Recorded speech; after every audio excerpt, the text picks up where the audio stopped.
Mapapagod, pero hindi susuko. Alam mo ba na may dalawang uri ng pagod na pwede mong madama? Una, yung pagod na itutulog mo lang at pagising mo, okay ka na.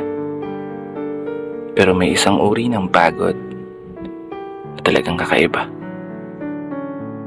Yun ay ang pagod na hindi nadadaan sa pahinga. Isang pagod na magpapahiwatig kung gaano kabigat ang mga problema mong daladala. Pagod na magpapanginig ng mga luha sa mata. Pagod na magdidikta sa'yo para sabihing ayaw mo na.